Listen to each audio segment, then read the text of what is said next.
glimpses of backing down Anthony Davis a couple of times, but it wasn't consistent. It's not like he can keep doing that throughout the entire game or throughout this entire series. So here he is with only 20 points here. Not great. Then we go to Jamal Murray, 19 points. Once again, a little light. Two other scores put up more points than Jamal Murray. That's not what we want to see by Jamal Murray, kind of like the leader of this team, the facilitator on the floor. 19 points, 41% shooting, 4 rebounds, 8 assists. Just decent all across the board. Nothing spectacular that you would expect from Jamal Murray. But Jeremy Grant, very, very well done. 20 points, 9 rebounds, 2 of 8 from 3, not horrible. But Jeremy Grant really started to step up in the series. But unfortunately, him stepping up, Jokic steps back, Jamal Murray steps back just a little bit. And unfortunately, they needed Jokic and Murray. And, Jeremy Grant scoring 20 points just doesn't do anything for the squad. So unfortunate, but Jeremy Grant really started to come alive here in the series. Michael Porter Jr., 17 minutes, didn't play him a lot, but 10 points, 2 rebounds. That's kind of what he does in the points column. A little light on the rebounds. We're kind of used to seeing him the second leading rebounder for the squad, even coming off the bench. So 2 in this spot is a little light for him. Only 10 minutes. I'm sure he would have loved to play a lot more minutes in a elimination game. But, they only go to him 17 minutes. And it proved not to work. Unfortunate. So, Lakers in the finals. We have to say goodbye to the Nuggets. And I just want to applaud the Nuggets, tip my cap to the Nuggets for an incredible run. 7 games against the Jazz, down 3-1, come back and win it. 7 games against the Clippers, down 3-1, down 16 points, down 19 points in Game 6, and still come back and win. So, just an incredible run y'all made. You'll be in the history books for overcoming 3-1 deficits twice in a series. Nobody even did it. People have done it once, but nobody's done it twice back to back. So very, very, very well done by the Nuggets. Jokic, incredible to watch. Murray, incredible to watch, especially against those battles against Donovan Mitchell in that Jazz series. So Denver and company gave us so much to talk about. So many players were on the cash list throughout this entire playoff run. So definitely deserved to get to the Western Conference Finals.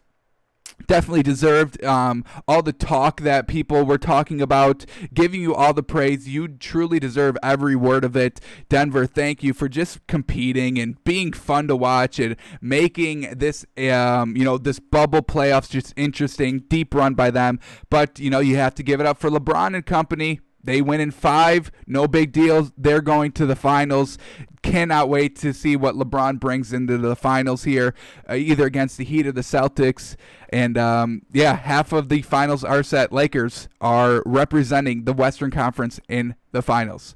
All right, before we get to the NFL, let's just quickly go over Celtics Heat. They do play today. Heat can close it out, and I think they do. What happened for the Celtics in their win? Everything was kind of going right. Jason Tatum had a fantastic game. Jaylen Brown had a very, very good game as well. So I don't, that's kind of what the Celtics need. They need all their players to score very, very pretty much in 20-point plus categories, where Miami Heat, Goran Dragic can go off for 30. Jimmy Butler could go off for 30. Tyler Hero has shown he'll go off for 30. So I expect the Heat. They haven't lost 2 games in a series yet. They only lost 1 game against the Bucks. I don't expect them to lose 3 games in a series. So we're going to go Heat here. They close out the series. They're going to face the Lakers. I'm trying to remember how this game ended. It was close. It was closer than the score pretty much is showing here. Lakers caught fire in the... Is this game? Hang on. Give me 1 second. I got to refresh my memory real quick. Right, just the third quarter. That was it. Right, exactly. Heat just lost the third quarter. That's basically what happened in game number 5. Heat lose the third quarter bigly. That's unfortunate. But I expect the Heat to bounce back in this game. They're still plus 3.5, I believe. 3.5. I think I got it at 3.5. So Gonna take that. Can't go against the Heat. They're not gonna lose 2 straight games, so I expect them to kind of close it out here in 6. If it goes 7, I don't think it will, but I would still like the Heat. We like the Heat overall, and Celtics, they're good, but the Heat, there's just something about this Heat team. They all buy into each other. I think a little bit more than the Celtics. The Celtics have the stars. The Miami Heat are kind of a lot of good role players gelling together, very, very good, better than the Raptors were. We called the Raptors kind of what did I just call them? Role players. Raptors, basically all role players coming together very good, but the Heat are kind of one step above the Raptors in the role player category, and they're all meshing together very well. I expect them to close out. We saw how the Celtics responded, when they won their first game against the Heat in the series. They did not look so hot coming off of that win, so we expect that to kind of happen the same as well, and the Heat close out tonight. 7:30 tip. Jimmy Butler and company saw what LeBron did. It was like, hang on, we want to do that too. We don't want to go 7. We want to close out kind of early too. We're going to meet the Lakers there. Heat close out. They get the win. The moneymaker for our NBA side, if you go to takesbyfans.com, go to our daily picks, click on today's date. We got Heat plus 3.5 here, and we're going to rock with it. Heat will represent the Eastern Conference in the finals. Alrighty, let's switch over. We are about 40 minutes from kickoff today of the NFL's Sunday games. Cannot wait. All day football. 1 o'clock, 4 o'clock, 8 o'clock. We got them all. So let's just break down all these games. We'll talk the line. We'll talk the game. What we think is going to happen to get us prepared. Everything will be on the record. So on Monday, we will be able to kind of where we went right, where we went wrong. But I'm pretty sure we're going to be right. Last week was spot on every single game except the Vikings game. I thought the Vikings were going to kind of show out a little bit, and they laid a giant goose egg. Kirk Cousins throws 3 picks, and they only put up 3 points, and they could not move the ball for the life of them. So we pretty much predicted every single game right last weekend. We predicted the Dolphins game right this week, Thursday Night Football. We said Ryan Fitzpatrick would kind of take offense to those elderly comments that Gardner Minshew kind of threw at Ryan Fitzpatrick, where Ryan Fitzpatrick was just trying to be Smurfy. He was just like, we'll talk about facial hair. That'll be the Thursday night narrative. We'll go with it. So Ryan Fitzpatrick was like, beard is better than the stash. If you grow the stash, you have patchy sides. And then Gardner Minshew took it too far, called Ryan Fitzpatrick old. Ryan Fitzpatrick didn't like that, and he went 18 of 20 and got him the win. Absolutely crushed it. So called that perfect to a T. We called out that Ryan Fitzpatrick would have a good game, and he did. So let's keep that rolling here. Raiders, Patriots. I absolutely love the Patriots here. This line has kind of been crawling up all week. I think it started at maybe 5.5, and at that point, that was the best time to take it. We loved it. The Raiders, they're going to be high in people's mind. They've been scoring a lot of points offensively. Their defense have been giving up some big plays. So we expect the Cam Newton, Bill Belichick, Josh McDaniels-led offense here to really kind of confuse the Raiders defense, and I think Cam Newton will have a fantastic game. He may have the best quarterback performance of the week, to be honest. The read option is absolutely going to kill the Raiders. Their defense is already trash. Cam Newton has already proven that he can put up the points. They put up 30 in Seattle. I think it was Sunday Night Football. So Patriots, absolutely love them here. The -7 is a little bit maybe high for me. I think I got it at 5.5, so that's why you got to watch us daily, y'all, to get the best lines before they start to get out of whack. Like this Patriots one is starting to climb very, very high, but I absolutely love the Patriots here. Expect them to kind of blow out the Raiders. I'm expecting a 10-point win here. Patriots at home, 1 o'clock window. Raiders coming all the way from Vegas to the Northeast, coming off a shorter week on Monday Night Football. Home opening stadium kind of magic has left them. Patriots, big here, big here, big here. Absolutely love them. All right, Falcons, Bears. This one's slowly coming down. There was breaking news today that Julio Jones is not playing. I don't think that's going to affect the Falcons' offense too much. We've seen Julio Jones not even get the majority of the targets. They've been targeting Calvin Ridley. Now, do you chalk that up as the defenses that Atlanta is facing, their best corners on Julio Jones, and that's why Calvin Ridley is having so much success? He's on the secondary cornerback. He's the number 2 receiver, so you're getting the number 2 cornerback on getting covered. You could definitely chalk that up, but overall, this Atlanta offense is putting up the yards, and it's not just Calvin Ridley, and it's not just Julio Jones, it's the entire Atlanta offense because it's very, very good. We're high on them. Atlanta finally gets a home game that isn't against a good opponent. The Chicago Bears are not good. We've been watching Mitch Trubisky these last 2 weeks. We've been kind of digging deep into the Bears drives when we've been doing our Wednesday film study, and the Bears aren't looking good. Mitch Trubisky kind of caught magic week 1 in the fourth quarter because of turnovers. Defense was helping Mitch Trubisky with short fields, and he was cashing in.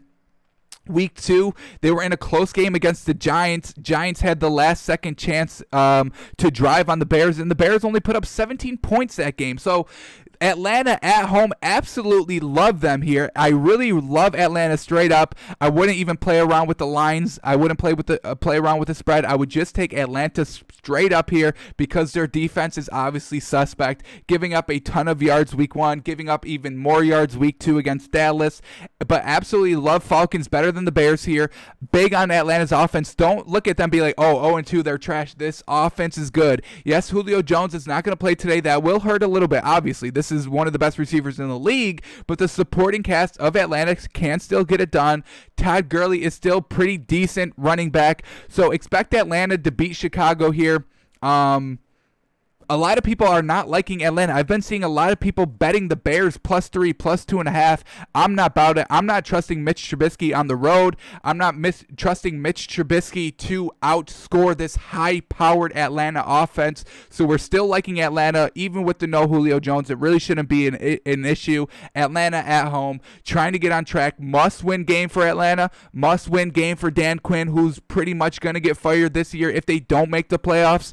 So he's got to make a good run this season. I expect them to get back on track. Atlanta has had a very, very rough 2 weeks. Seahawks week 1. Cowboys in Dallas week 2. Do not get caught up on Atlanta not recovering the onside kick last game. It sucks. It happens. It's a mental lapse. But Atlanta pretty much won the game up until that point. Atlanta, really like them here straight up. They win it. No worries. Don't trust Mitch Trubisky at all. Alrighty, Bengals, Eagles. This one is a little dangerous. That's why I don't really want to bet this game at all. Eagles, desperate. Down 0-2. They're at home. Carson Wentz. Who's their head coach? Doug Peterson. Doug Peterson? That sounds about right. Doug Peterson, once again, kind of like not a do or die season, but a kind of a high urgency season. They need to get back to the playoffs. They're in a weaker division. Their only true competition is the Cowboys. Giants and Washington are complete garbage. So they definitely know they need to be in the running, at least in this division for a division leader. So they got to get to those 9-10 wins. Must win game kind of for Carson Wentz, who is slowly starting to lose the locker room with his turnovers. 2 turnovers in week 1 killed their 17-point lead, and then they lose to Washington. Not a good sign. Then they're kind of challenging the Rams decently when they're at home last week, but once again, Carson Wentz throwing interceptions in the second half, blowing their kind of close game, and Rams kind of win bigly because Carson Wentz is turning the ball over.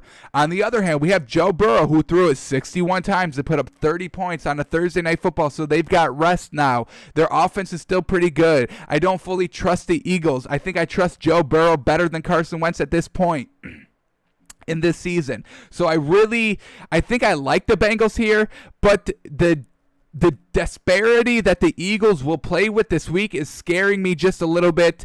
I like the Bengals. If you're giving me 7, you're not giving me 7 just quite here, so I'm staying away from the game.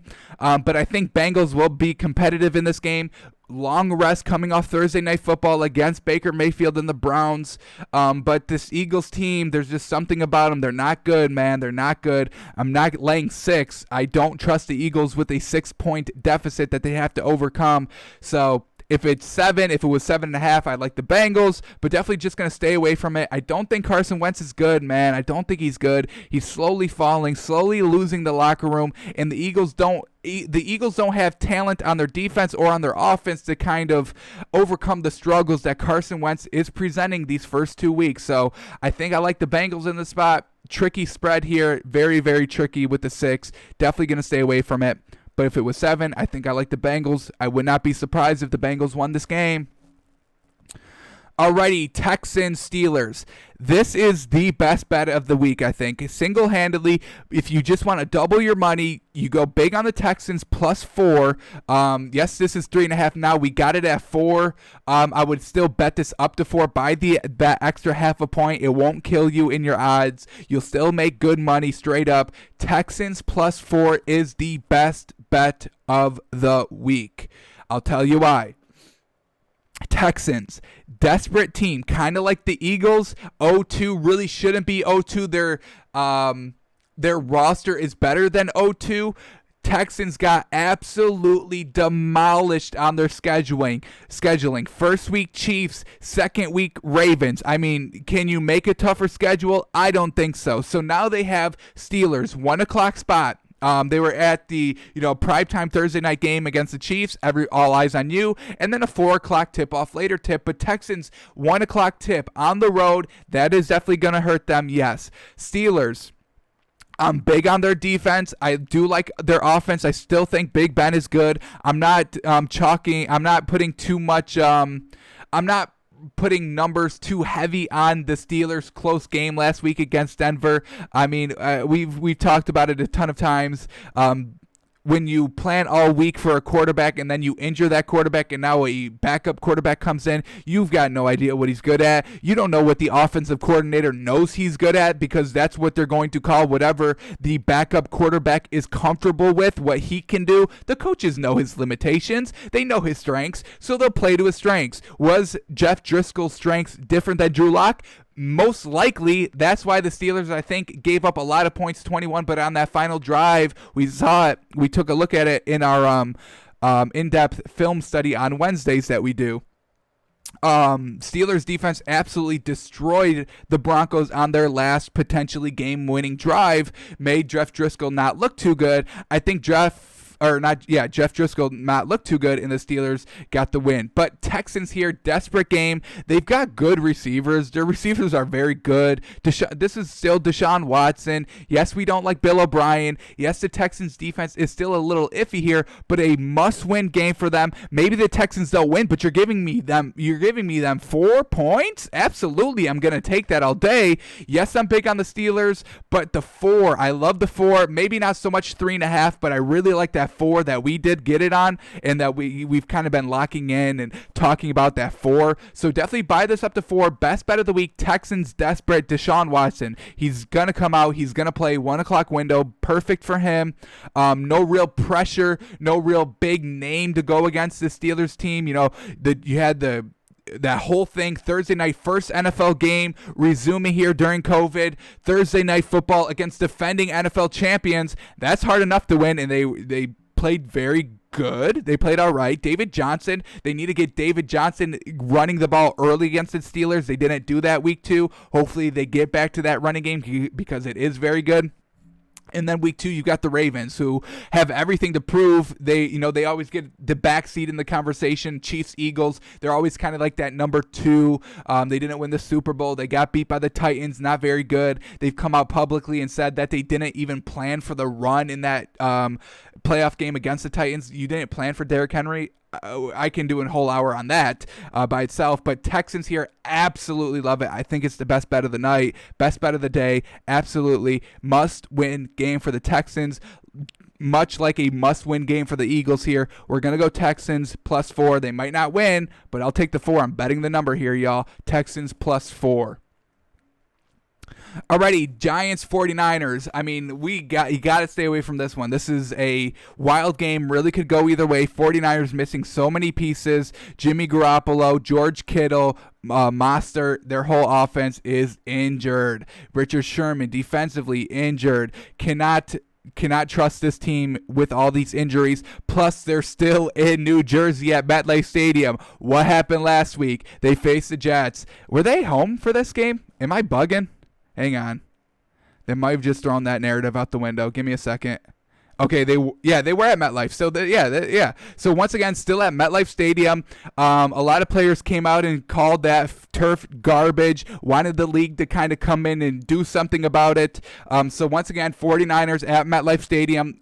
A lot of players got injured last week because they were facing the Jets at MetLife Stadium, and they might not be going so hard because nobody wants to get injured. They just want to escape New Jersey with all their players healthy. So I don't know if they even try to win this game. I don't even know if players want to play this game. Giants, yes, they don't have Saquon Barkley. That's a huge red flag. We don't like Daniel Jones. So I would just completely stay away from this game. This game could really go either way. I have no idea. I'm totally at a loss here on this game. Stay away from it. I didn't take it. I didn't think about taking it. I didn't look to take it. I didn't even look for spreads. Maybe I take, Giants plus 20. Is that good? I have no idea. No bet is safe in this game. I'm staying away from it. I suggest you do too. If we had to bet, gun to our head, have to bet this game, we go we go Giants plus 3. I go Giants plus 3. 49ers don't even want to be here. Giants looking for the first win. Giants plus 3. If you have to bet, Giants plus 3, but I would not even. I would bet nothing. I would bet $1 if I had to bet on that. That is not a good one. All right, Rams Bills. This line is slowly starting to fall. Opened up at 2.5. Rams plus 2.5. Now Rams plus 1.5. We've talked about this yesterday. I like the Rams here. The Bills, yes, they're a little impressive, but their first 2 wins were against the Jets and the Dolphins. Can we really, compare that to anything? I don't think so. So yes, the Bills are. There's some stats I was seeing that Bills are first in passing offense or something like that, but I'm just like, yes, they were going against the Jets defense, who is absolutely abysmal. They got rid of their best player in the offseason, Jamal Adams. Their offense is absolutely garbage. Miami's defense is a little bit better. We still allowed Josh Allen to throw 400 yards, but they only won by 3 points still. So it's really, stuff is just not adding up. Yes, okay. The one silver lining for the Bills this week is they get their 2 linebackers back, Milano, and I can't remember the other one, but that is definitely going to help the Bills a little bit. But I still like Jared Goff better than Josh Allen, and I love Jalen Ramsey going to just cover Stephon Diggs all game. Josh Allen wants to get the ball to Stephon Diggs. It may just kind of force a couple of throws early, could get him in trouble. Jalen Ramsey hopefully makes him pay. Aaron Donald is going to absolutely destroy Buffalo's line and pressure Josh Allen into making bad reads and bad throws. So really like the Rams here. They've had a tough kind of 2 weeks. First week at home against Dallas. Dallas is a good competitor, better than the Jets or Dolphins. And then they had the Eagles, and I think the Eagles are better than the Jets. Maybe not better than the Dolphins, but still they had to go on the road and they won it. And they played a full game. Close in the first half, but then they started to pick off Carson Wentz. Josh Allen is definitely going to throw an interception this week. He didn't throw one last week, so he'll probably throw one this week, and he may try to prove himself with the run, and he may fumble a time or two because he's getting chased out of the pocket. So yes, the Bills are at home.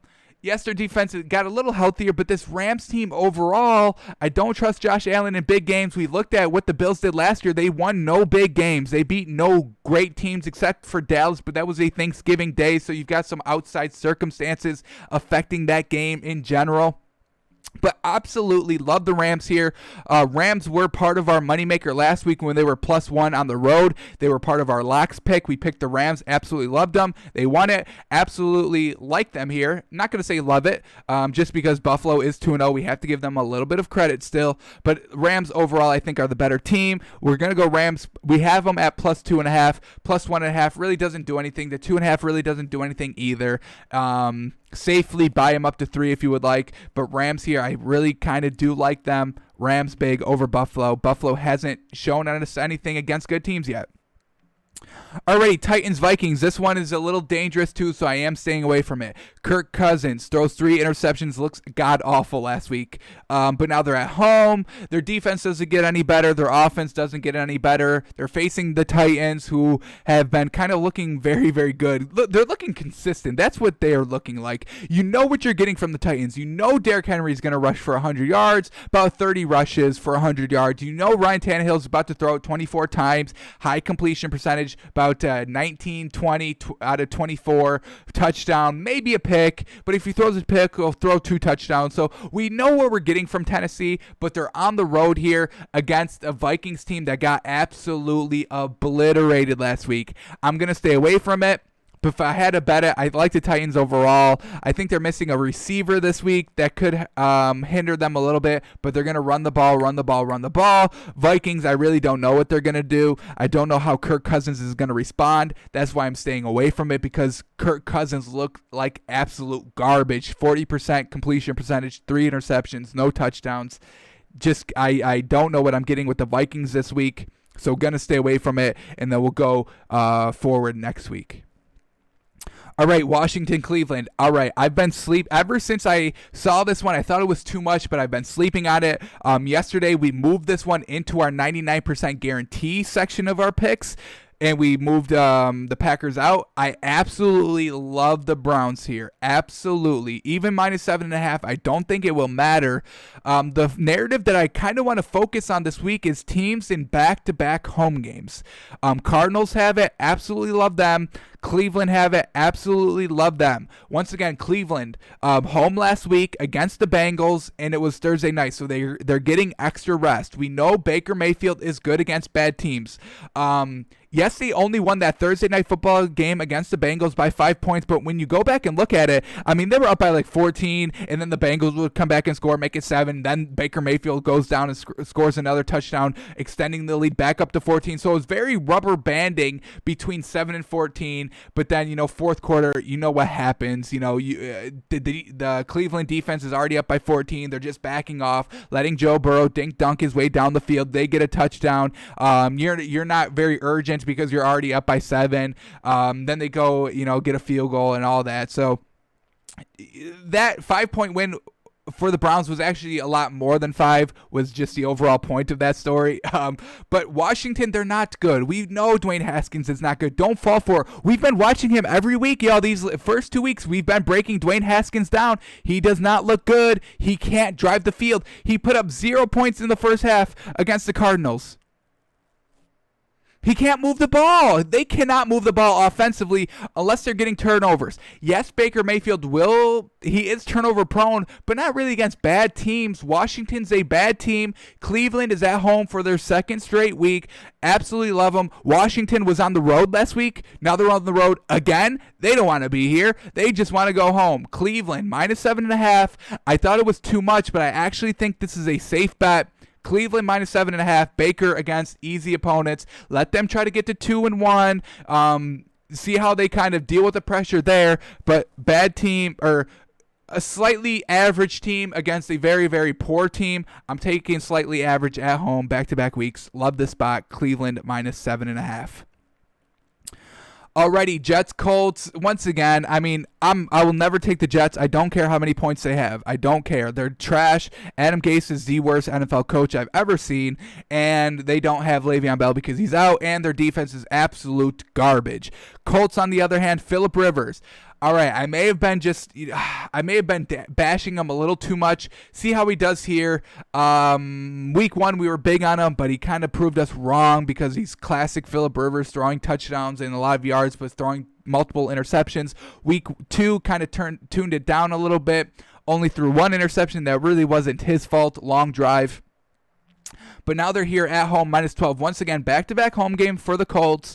I kind of like them, the minus 12. I've kind of settled down a little bit from my initial reaction of this game, and I kind of do like the Colts minus 12 here. I don't think the Jets could score at all, honestly. I don't think they put up any points this game. So Colts, back-to-back home games. This is kind of that narrative that I'm going to be talking about on Monday, seeing how well it plays out. I think it will play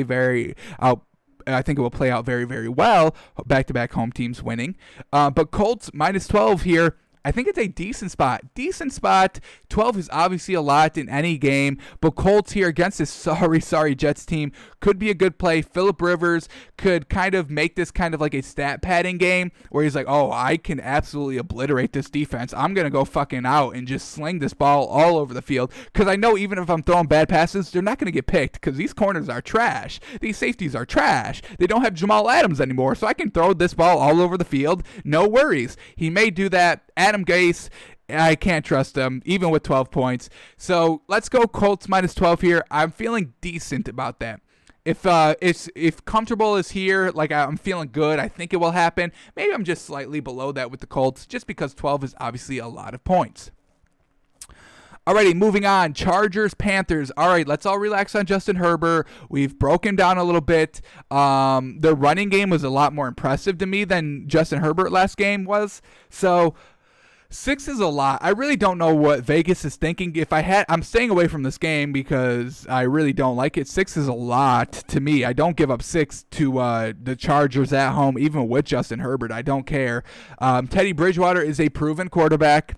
They don't have their key pieces, though. They don't have Christian McCaffrey. Once again, another reason why I'm staying away from this game. But I think we have to go Carolina plus 6.5 here. 6.5 to give up is a lot, especially against kind of an unestablished team in the Chargers. You got Tyrod Taylor week 1, who really didn't do anything. He didn't look that great. But then you have Justin Herbert, who looked decent in week 2. But now you're having a giant shift in quarterbacks, leaders, how they call the plays, rhythm, all that. So definitely going to take receivers a little bit to get more comfortable with Justin Herbert. Justin Herbert is going to have to obviously play to get more comfortable in the pocket in real game situations. So want to stay away from this game.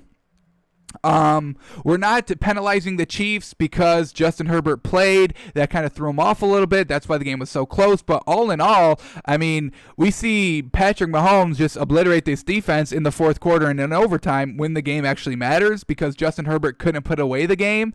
They were stopping literally the Chiefs like kind of 3 and outs, 4 and outs, 5 and outs throughout the entire game, and Justin Herbert could not put the game away. I mean, they only scored 17 points, I think, through like the fourth quarter. So, I mean, yeah, the Chargers defense was getting it done, but Justin Herbert, they didn't kind of trust him. We saw those long drives, run the ball short, get the ball out of Justin Herbert's hands quickly. They're not trusting him. Week number 2, they may open him up a little bit more because the Panthers aren't as good as the Chiefs, so they can afford to have him make a couple more mistakes than they could have against the Chiefs.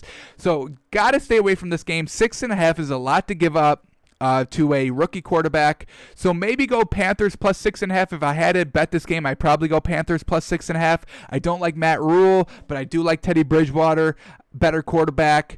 It's just a lot of question marks, a lot of red flags, both these teams. I'm going to stay away from it.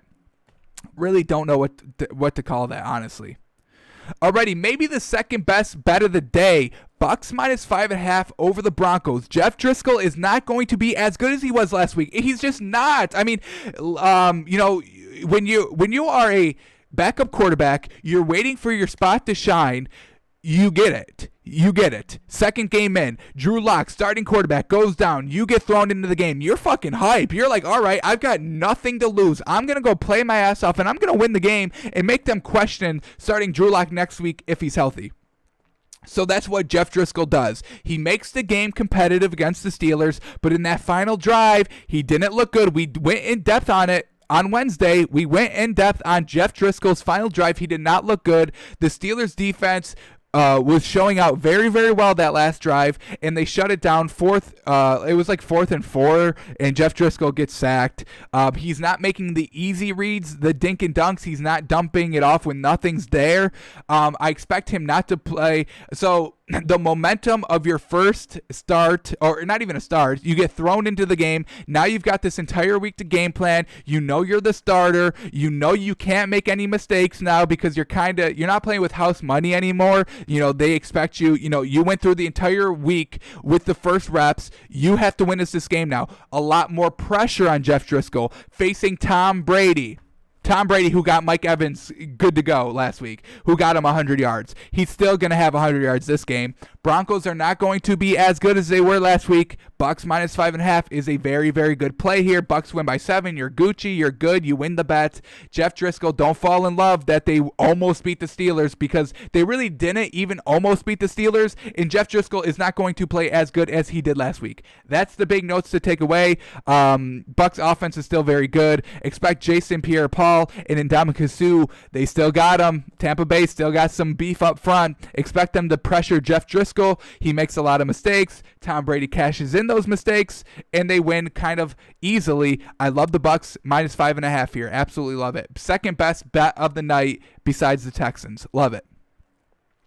Alrighty, Detroit, Arizona, probably my third best bet of the night. Cardinals minus 5. Back-to-back home games for Arizona. Back-to-back home games in which opponents are not that good. Washington last week held them scoreless the first half. Detroit, they scored 14 points early, but those are all scripted plays. You go off script. What happens? Aaron Rodgers throws the ball all over you, and you lose 42-21. You only score 7 points in the second half. Hang on, give me a second. Matt Stafford is throwing interceptions in the second half. That's not good. Expect him to kind of still do that. Arizona, their offense is so freaking good. Kyler Murray is the real deal. His legs, his arm, it doesn't matter. He will beat you both ways. Kenyon Drake, he's one of the best running backs in the league. I don't care what you say. He's fast, he's quick, he's agile, he's ready to rock. He will run up the middle over and over and over again. He doesn't care. Love this Cardinals offense. Love them at home. Again. Take care of Washington easy. Once again, a one-score spread here. I'll take it all day. Cardinals win by at least 7 here. Minus 5, great bet. Absolutely love it. Alrighty, about 12 minutes out. Let's crack these out real quick. Seahawks, Cowboys. I do love the Seahawks a lot. Cowboys got a huge momentum win last week. They shouldn't have won that game. They fumbled in the first quarter. Atlanta scored on top of those fumbles. They got down early, They got big down early. They come back. They score with like under 2 minutes left to get the onside kick, and then they score again. That doesn't happen every game, folks. That doesn't happen every game. Can the Cowboys kind of settle in? They have a lot of momentum. Seahawks coming off of a huge win against the Patriots. 1 yard line, they hold them. Cowboys offense is good. I still like Seahawks defense, even though they've given up 30 points and 25 points in their first 2 games. Russell Wilson is still the best quarterback in football. 5 points is a lot to give up, though, so that's why I'm steering away from this game. I don't think I picked it at all.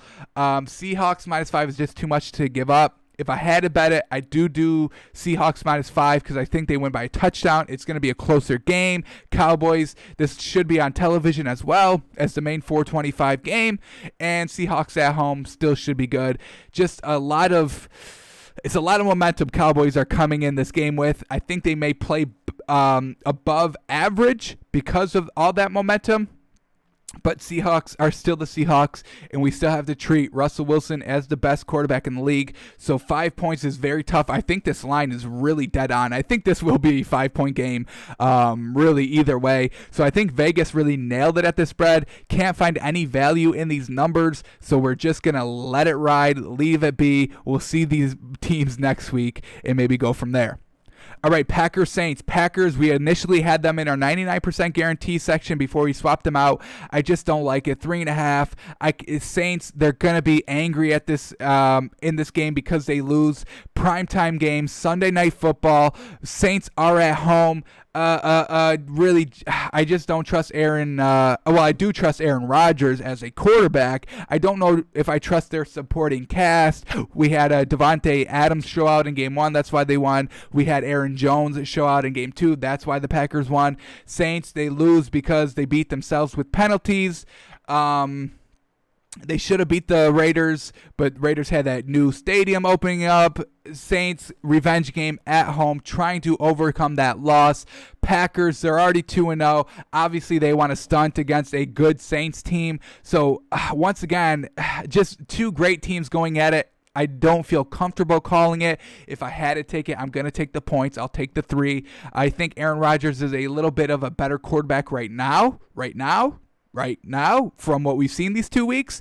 But overall, the Saints offense, they have so many weapons. They got kind of hung up on going to Alvin Kamara a lot last week. He was the leading receiver and leading rusher because Michael Thomas is out. They're not using Emmanuel Sanders. So if the Saints use all their pieces, I think they're the better team than the Packers, but they've proven that they don't use all their pieces. So we're going to go the Packers here, plus 3.5. It's going to be a tight one. All right, let's finish this out real quick. Chiefs, Ravens. Like the Chiefs here. Giving me comparable teams, I think what the Ravens do better than the Chiefs is run the ball. I think they have a huge depth at running back for the Ravens. Their running backs are very good, and J.K. Dobbins, the rookie, is their third string. So they've got depth there. They've got explosion. They've got beef. They've got their hard runners, their outside runners. They're good. And they got Lamar Jackson, the ultimate quarterback with good legs. Primetime game, Monday Night Football, Ravens at home. That's why the spread is 3.5, because Ravens are at home. If the Chiefs were at home, it'd be minus 3.5 as well for the Chiefs. So you're giving me kind of comparable teams. Don't put too much stake in the Chiefs almost losing against the Chargers last week. We've been through it. Last second, they've been game planning for Tyrod Taylor all week. They go with Justin Herbert, last second switch. Chiefs kind of struggle, but in the fourth quarter, they work it all out. It's Patrick Mahomes. They'll eventually get it rolling. So Chiefs have kind of faced a little bit of uncertainty in some games. In the fourth quarter, you're down, you have to score. They go and do that. So they've had a good, comfortable win week 1 against the Texans. Then they have kind of a close win week 2 against the Chargers. So they're kind of, experienced already this year. Whereas the Ravens blow out week 1 against the Browns, blow out week 2 against who they feast week 2, the Texans. Kind of blew them out, really. So they haven't had that kind of close game yet. How are the Ravens going to fare against kind of similar competition when the game is close? Chiefs already have that experience this year. Ravens don't. So we'll go Chiefs here. Plus we're getting 3.5. I think that's good. Patrick Mahomes, is he better than Lamar Jackson? Maybe a little bit. Very, very close. Don't yell at me, y'all. I get it. They're very close. You can make the argument for either one. I get it. But we're getting 3.5 here. Got to take the points. Got to take the points when both teams are very, very good. We'll go Chiefs plus 3 here. Alrighty, y'all, that will do it for today. We are 6 minutes out, so get ready. Football on all day. Follow me on Twitter. I'll be tweeting throughout the day. What's going on? Are we right so far? Are we wrong so far? Are we way off the mark? I don't think we will be. Are we right on the mark? I think we will be. So follow me at Takes by Fans on Twitter to see what we've got going on. Go to the website. Follow our picks. And yeah, we'll see you tomorrow when we are all correct on everything that we've just said. It's on the record. Go play it. We'll play it tomorrow if we have to back up everything, to verify all of our claims. We'll see you tomorrow. Let's see how this Sunday shakes up, but I think we're pretty much going to be on top of it like we were last week. Alrighty, y'all. Here we go.